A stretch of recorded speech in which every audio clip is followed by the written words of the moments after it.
एक तोते ने बताया कि जो स्त्रियां ये 5 बातें ध्यान में रखती हैं उनका चरित्र कभी नहीं बिगड़ता। जय श्री कृष्ण मित्रों, स्वागत है आप सभी दर्शकों का गोपेश ज्ञान यूट्यूब चैनल में। आज की कहानी बहुत ही रोचक और ज्ञानवर्धक है। आपसे निवेदन है कि वीडियो का एक एक शब्द ध्यान से सुनें। तो चलिए कहानी शुरू करते हैं। पुराने समय की बात है। किसी नगर में एक राजा राज करता था। उसके यहाँ एक बुद्धिमान तोता पला हुआ था। वो तोता बहुत ही ज्ञानी और तार्किक था। मनुष्यों की भाषा में ही वो हमेशा बात करता था। राजा उससे बहुत स्नेह करते थे, क्योंकि राजा के दरबार में जब भी कोई जटिल समस्या आती तो वो तोता ही उसका समाधान करता था। जो फैसला राजा साहब नहीं कर पाते थे उसे तोता एक क्षण में कर देता था। इसीलिए राजा को वो बहुत प्रिय था।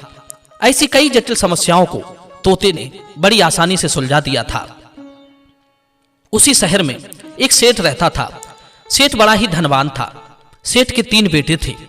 एक दिन सेठ की मृत्यु हो गई तो सेठ मरने से पहले एक चिट्ठी लिखकर रख गया था कि मेरी जितनी भी संपत्ति है वो संपत्ति मेरे 3 बेटों में से 2 बेटों के नाम कर दी जाए। पर उसने बेटों के नाम चिट्ठी में नहीं लिखे थे। सेठ की चिट्ठी पढ़कर सब लोग हैरान थे कि आखिर कौन से 2 बेटों के नाम सेठ की संपत्ति की जाए। गांव के पंच ये तय नहीं कर पाए कि कौन से 2 बेटों के नाम सेठ की संपत्ति की जाए। अंत में वे तीनों राजा के दरबार में पहुंचे और अपने पिता की लिखी हुई चिट्ठी राजा को पकड़ा दी। चिट्ठी पढ़कर राजा भी बड़ा विस्मय में पड़ गया। राजा के सारे बुद्धिमान मंत्री भी इस विषय में कोई सलाह नहीं दे पाए। अंत में राजा अपने तोता के पास पहुंचा और सारी समस्या सुनाई। तोता बोला, महाराज आप चिंता ना करें, न्याय हो जाएगा। आप सेठ के इन 3 बेटों को अलग अलग कमरों में ठहरा दो। सुबह तक इनकी समस्या का समाधान हो जाएगा। तोता के कहने पर राजा ने वैसा ही किया। सेठ के 3 कुमारों को अलग अलग कमरों में ठहरा दिया। रात होने पर वो तोता एक एक करके सेठ के 3 बेटों के कमरे में गया। जब वो सबसे बड़े बेटे के कमरे में गया तो तोते ने सेठ के बड़े बेटे से कहा कि एक काम करो, तुम अपने दोनों भाइयों को मार डालो। तुम्हारे पिता की सारी दौलत तुम्हारी हो जाएगी। क्या पता फैसले में संपत्ति के अधिकारी वे दोनों हो जाएं और आप खाली हाथ रह जाओ। तोते की बात सुनकर सेठ के बड़े बेटे को बहुत गुस्सा आया। कहने लगा, ये तोते, मुझे लालच देकर भाइयों को मारने की बात ना कहो। यदि सारे संसार की दौलत भी मेरे आगे परोस दी जाए तो भी मैं ये अपराध नहीं कर सकता। पिता की संपत्ति तो बहुत छोटी बात है। चले जाओ, वरना मैं तुम्हारी जान ले लूंगा। मित्रों, तोता वहां से चला आया। इसी प्रकार तोता सेठ के मंझले बेटे के कमरे में गया। वहां भी उसे सारी संपत्ति का लालच देकर अपने दोनों भाइयों को मारने की बात कही, परंतु सेठ के दूसरे बेटे ने भी ऐसा करने से मना कर दिया। अब तोता सेठ के तीसरे बेटे के कमरे में पहुंचा और उससे भी वही बात कही, अगर तुम अपने दोनों भाइयों को मार डालो तो सारी संपत्ति तुम्हारी हो जाएगी। क्या पता फैसले में तुम्हारा नाम आया या नहीं। तोते की बात सेठ के बेटे को अच्छी तरह समझ में आ गई। वो लालच में आकर अपने दोनों भाइयों को मारने के लिए तैयार हो गया। तोते ने यह बात राजा को बताई कि महाराज, सेठ की संपत्ति पाने के हकदार तो सेठ के दोनों बड़े बेटे हैं।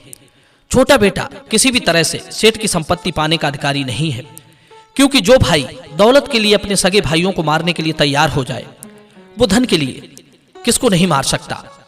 मित्रों, सवेरे दरबार में राजा ने यह घोषणा कर दी कि सेठ की संपत्ति सेठ के दोनों बड़े बेटों को दी जाएगी। तोते के इस न्याय से राजा भी बड़ा प्रसन्न हुआ। उसी दिन से तोता राजा का सबसे प्रिय और वफादार मित्र बन गया। जब भी कोई इस प्रकार की समस्या आती, राजा अपने तोते को आगे बढ़ा देता था। एक दिन की बात, राजा अपने नगर में घूमने के लिए निकला तो उसने देखा कि एक घर की छत पर एक बहुत सुंदर स्त्री खड़ी थी। उस स्त्री को देखकर राजा उस पर मुग्ध हो गया। राजा ने अपनी दासी से पूछा कि यह सुंदर स्त्री कौन है। तो दासी ने बताया कि यही स्त्री हमारे ही एक सैनिक की पत्नी है। राजा ने उस स्त्री से मिलने का विचार बनाया।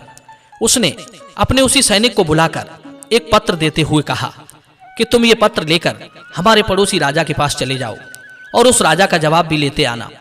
सैनिक को राजा की गलत मंशा का पता नहीं था कि वो हमें दूसरे राज्य में क्यों भेज रहा है। वो अपने घर आया और अपनी स्त्री को बताया कि वो एक जरूरी काम से दूसरे राज्य में जा रहा है, उसे घर आने में 2-4 दिन लग सकते हैं। मित्रों, इतना कहकर वो वहां से चला गया, पर संयोग की बात सैनिक राजा का वो पत्र अपने घर पर ही भूल गया। इधर सैनिक के जाने के बाद राजा साहब उस सैनिक के घर पहुंच गए। सैनिक की पत्नी ने पूछा कि आप कौन हैं और यहाँ क्यों आए हैं। तब राजा पूरी बात बताता है कि वो यहाँ का राजा है जिसके यहाँ तुम्हारा पति नौकरी करता है, और आज तुम्हारा पति मेरे ही आदेश से दूसरे राज्य में गया है। मैं चाहता हूं कि आप उस सैनिक को छोड़कर हमारी स्त्री बन जाओ, हम तुम्हें अपनी पटरानी बनाकर रखेंगे। मित्रों, हमने जब से तुम्हें देखा है हम अपना तन मन सब तुम्हारी सुंदरता पर हार चुके हैं। मित्रों, राजा का ऐसा अनुचित प्रस्ताव सुनकर सैनिक की पत्नी घबरा गई। वो अपने आप को संभालते हुए धैर्यपूर्वक राजा को समझाने लगी कि हे महाराज, यदि मैं आपकी पत्नी होती तो ये मेरा सौभाग्य होता, पर इस समय मैं किसी और की स्त्री हूं और मैं अपने वचन से बंधी हुई हूं। मैं अपने पति के साथ विश्वासघात नहीं कर सकती। हे महाराज, मेरी आपको एक सलाह है। आप कैसे राजा हैं जिस बर्तन में आपके नौकर चाकर खाते हैं, आप उसी झूठे बर्तन में खाना चाहते हैं? यह आपको शोभा देता है? मित्रों, सैनिक की पत्नी का जवाब सुनकर राजा चुप रह गया और वो चुपचाप वहां से लौट गया। पर जल्दी में वो अपनी चरण पादुकाएं सैनिक के घर पर ही छोड़ आया और सोचने लगा, धन्य है, आज भी ऐसी नारियां मौजूद हैं जिन्हें संसार की कोई ताकत, कोई प्रलोभन नहीं ललचा सकता। उधर वो सैनिक जब कुछ दूर निकल गया तो उसे ध्यान आया कि राजा का दिया हुआ पत्र तो घर पर ही रह गया है। उसने तुरंत घोड़ा दौड़ाया और वो अपने घर पर आ गया। घर पर पहुंचकर उसने पत्र लिया और चलने लगा, परंतु चलते चलते उसकी नजर राजा की उन चरण पादुकाओं पर पड़ी जो उसके पलंग के पास रखी हुई थी। वो समझ चुका था कि पादुकाएं राजा साहब की हैं।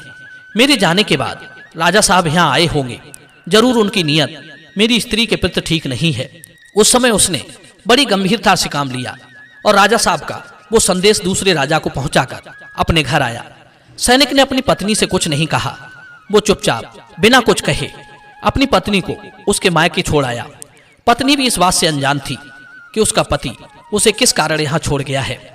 धीरे धीरे कई दिन बीत गए, पर वो अपनी पत्नी को बुलाकर नहीं लाया। तब उसकी पत्नी को चिंता होने लगी कि उसका पति उसे बुलाने क्यों नहीं आ रहा है। उसने अपने भाइयों को भेजकर पता करवाया कि उससे ऐसी क्या गलती बन गई जो उसका पति उसे बुलाने नहीं आ रहा है। पत्नी के भाइयों ने आकर उस सैनिक से पूछा, क्यों भाई, आपको हमने एक बगीचे का स्वामी बनाया कि आप उसकी देखभाल करना, उसे सींचना, उसके फल खाना, पर आप तो उस बगीचे को देखने तक नहीं जाते हो, क्यों? सैनिक ने कहा कि क्षमा करना, वो बगीचा अब हमारे योग्य नहीं रह गया है, उस पर किसी दूसरे माली ने अधिकार जमा लिया है। सैनिक की बात सुनकर उसके सालों ने इस बात की शिकायत राजा के दरबार में की। सैनिक भी यही चाहता था कि यह मुद्दा राज दरबार में उठे, जिससे राजा की करतूत सबके सामने आ जाए। जब शिकायत राजा के दरबार में पहुंची तब राजा सोचने लगा, यदि ये फैसला मैंने किया तो बात खुल जाएगी, जिससे मेरा नाम भी बदनाम होगा और सैनिक की पत्नी का भी। मैं प्रजा की नजरों में गिर जाऊंगा। यही सोचकर राजा ने तोते से कहा, हे भाई तोते, आज मेरी लाज तेरे हाथ में है। मैं चाहता हूं कि इस प्रकरण की सुनवाई आप करो, जिससे मेरी मान प्रतिष्ठा बच जाए। तोता बोला, महाराज आप चिंता न करें, यदि आपने मुझ पर विश्वास दिखाया है तो मैं आपके विश्वास पर खरा उतरने का प्रयास करूंगा। मित्रों, इस प्रकार उस दिन दरबार में राजा के सिंहासन पर राजा की जगह तोता विराजमान हुआ और उनकी फरियाद सुनने लगा। जब सैनिक के ससुराल वाले कहने लगे, हे महाराज, हमने इस सैनिक को एक बगीचे का स्वामी बनाया। कुछ दिन तो इसने उस बाग के मीठे मीठे फल खाए, पर अचानक इसने उस बाग की देखभाल करना बंद कर दिया। अब आप ही बताइए, जिस बाग का मालिक बाग की देखरेख करना छोड़ देगा वो बाग उजड़ जाएगा। तब तोते ने सैनिक से पूछा, क्यों भाई, आपने उस बाग की देखभाल करना क्यों छोड़ दिया? तब सैनिक कहता है, हे न्यायाधीश, मैंने उस बगीचे में जाना, उसकी देखभाल करना इसलिए छोड़ दिया। एक दिन मैंने अपने उस बगीचे में शेर के पदचिन्ह देखे। मैंने समझ लिया कि हमारे इस बगीचे पर शेर ने अपना अधिकार जमा लिया है। अब ऐसे में मैं उस बगीचे के फल खाने या उसे देखने जाऊं तो शेर मुझे मार डालेगा। इसलिए मैंने बगीचे से दूरियां बना ली और मैंने उसमें जाना छोड़ दिया। तब तोता कहता है, हे सैनिक, ये सच है कि जिस दिन तुमने बगीचे में शेर के पदचिन्ह देखे उस दिन शेर बगीचे में गया था, पर तुम्हारे बगीचे की बाड़ इतनी मजबूत थी कि शेर बाग में दाखिल नहीं हो सका। उसने ना तो तुम्हारे बगीचे को उजाड़ा, ना तो उसके फल खाए, ना उसे छुआ। वो जैसा गया था वैसा ही चुपचाप लौट आया। शेर ने उस दिन के बाद आपके बाग की ओर मुंह करके भी नहीं देखा और ना कभी देखेगा।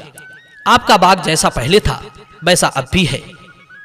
किसी शेर, चीता, भेड़िए की क्या मजाल जो तुम्हारे बगीचे को बदनीयत से देख सके और उस पर अपना अधिकार जमा सके।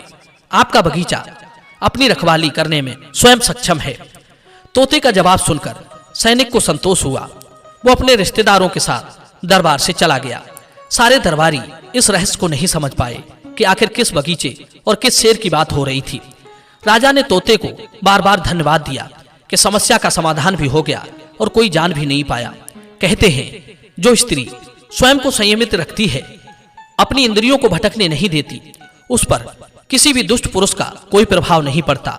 कामी चाहे कितना ही प्रयास करे, पर सती स्त्री कभी उसके प्रलोभन में नहीं आती। ये धरती ऐसी ही मान सती नारियों के चरित्र से शोभायमान है। आज भी हमारे देश में नारियां अपने पवित्र विचार, साफ शुद्ध चरित्र की वजह से पूजनीय है। इस देश की नारी वो नारी है जो रावण जैसे दुष्ट पुरुष की कैद में रहकर भी अपने सतीत्व को सुरक्षित रखती हैं। ये देश उन नारियों की वजह से जाना जाता है जो दुष्टों के हाथ पड़ने से पहले ही आग में कूदकर अपना जौहर कर लेती हैं। हमारे देश की नारियों की गौरव गाथा किसी से नहीं छुपी है। कहते हैं कि एक स्त्री यदि इन 5 बातों का ध्यान रखे तो उसका चरित्र कभी नहीं बिगड़ेगा। पहली बात, संगति। शुरू से लेकर उसकी संगति दुष्ट स्त्री पुरुषों के साथ ना हो। एक स्त्री अकेली कभी पुरुषों की संगत ना करे, क्योंकि कहते हैं स्त्री, राजा और लताएं उसी का आश्रय लेते हैं जो उनके पास होता है। दूसरी बात, पहनावा। उनका पहनावा ऐसा बिल्कुल नहीं होना चाहिए जो कामी पुरुषों को अपनी ओर लालायित करता हो। कहते हैं कभी कभी सामने वाले के मन में दूषित विचार नहीं होते, पर आपके लोभावने और अश्लील पहनावे को देखकर उनके विचार आपके प्रति दूषित हो सकते हैं। सामने वाले को सुधारने की बजाय हम स्वयं को सुधारें तो काफी हद तक लोगों की सोच में परिवर्तन आ सकता है। तीसरी बात, ऐसी चीजें ना देखें, ना सुने जो आपको आपकी मर्यादा और संस्कृति से दूर करती हो। अधिकतर लोग वही करने का प्रयास करते हैं जो देखते हैं और सुनते हैं। चौथी बात, अपने धर्म और कर्तव्य को समझें, अपनी जिम्मेदारियों के प्रति वफादार रहें, अपनी कुल की मान प्रतिष्ठा को ध्यान में रखकर ही कार्य करें। पांचवी बात, स्वयं को खाली ना रखें, किसी न किसी कार्य में स्वयं को व्यस्त रखें जिससे आपका मन बटा रहे। कहते हैं खाली बैठने वाले का मन कोई न कोई खुरापात करता रहता है। हो सकता है कि वो आपको उस दिशा में चलने के लिए प्रेरित करे जहां आपका चरित्र बिगड़ सकता है। मित्रों, यदि इस कहानी के विचार आपको पसंद आए हों तो वीडियो को लाइक करना, शेयर करना और चैनल को सब्सक्राइब करना। मिलते हैं अगली कहानी में, अगली वीडियो में। आप सभी का बहुत बहुत धन्यवाद। जय श्री कृष्ण।